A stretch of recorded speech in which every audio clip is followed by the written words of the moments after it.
The U.S. government on Thursday indicted Venezuelan President Nicolas Maduro and more than a dozen other top Venezuelan officials on charges of narco-terrorism, the latest escalation of the Trump administration's pressure campaign aimed at ousting the socialist leader. The State Department offered a reward of up to $15 million for information leading to the arrest and conviction of Maduro, whose country has been convulsed by years of a deep economic crisis and political upheaval. The indictment, a rare U.S. action against a sitting foreign head of state, marks a serious new phase against Maduro by Washington at a time when some U.S. officials have privately said President Donald Trump is increasingly frustrated with the results of his Venezuela policy. Attorney General William Barr, announcing the charges, accused Maduro and his associates of conspiring with a dissident faction of the leftist Colombian guerrilla group FARC to flood the United States with cocaine. While the Venezuelan people suffer, this cabal lines their pockets, Barr said of Maduro and the more than a dozen others who were indicted. Venezuela's information ministry did not immediately reply to an email seeking comment.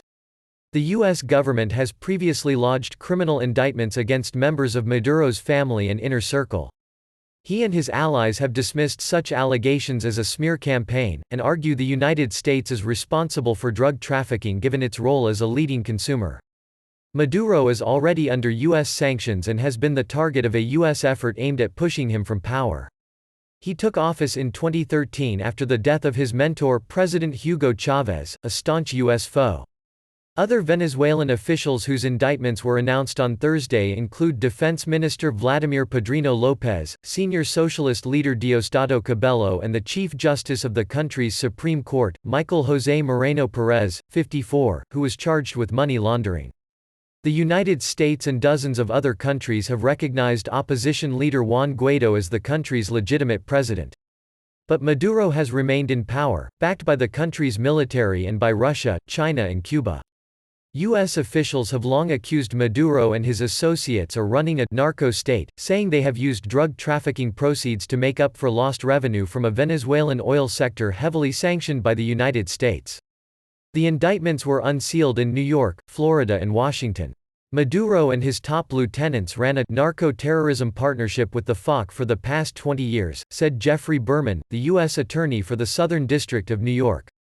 The scope and magnitude of the drug trafficking alleged was made possible only because Maduro and others corrupted the institutions of Venezuela and provided political and military protection for the rampant narco-terrorism crimes described in our charges, he added.